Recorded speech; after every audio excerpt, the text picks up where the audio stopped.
So my background is as an educator. So I went to college to be a school music teacher. And I did that when I first graduated. So when I was 21, I formed the business, but the business wasn't doing too much.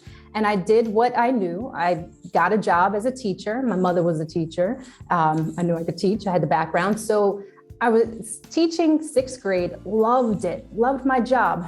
But one day I was sitting there and I was proctoring the state exams.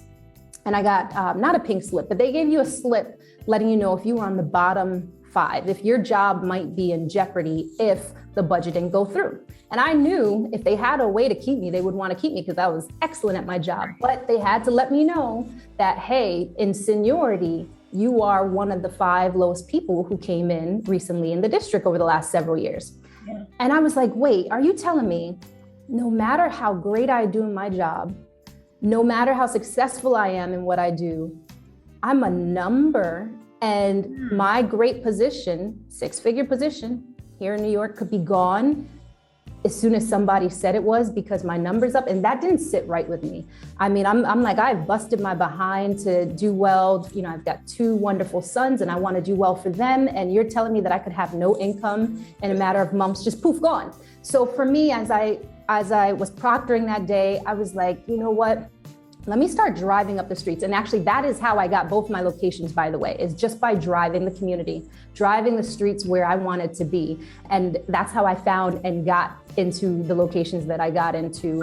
One of them, the most recent one, the one I'm at right now, we ended up taking over and buying out who was here before. But I was driving past here every day and thinking, well, you know, what could I do if I was there? How different would the signage be? What would I do if you know, so first of all, you have to manifest and visualize what is that you want and do the work. But for me, knowing that somebody could just cut off my money at any point in time, I was not okay with that. And so that made me literally within that 2 weeks, I signed the lease on a place.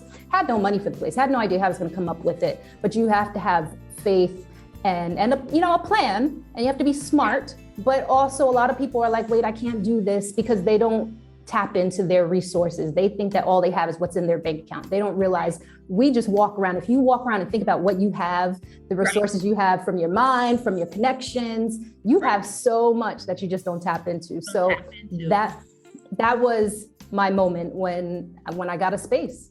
Wow. I love what you said when you said you have to manifest, visualize, and do the work. Yes.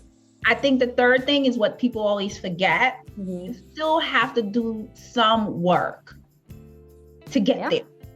Whatever that looks like for you, you still have to actually do something. You don't just visualize, you now start, and that's where the baby steps come in. That's so important. Just start to walk the walk, and then life will, and resources, like you said, will be like, hey, here I am, remember me?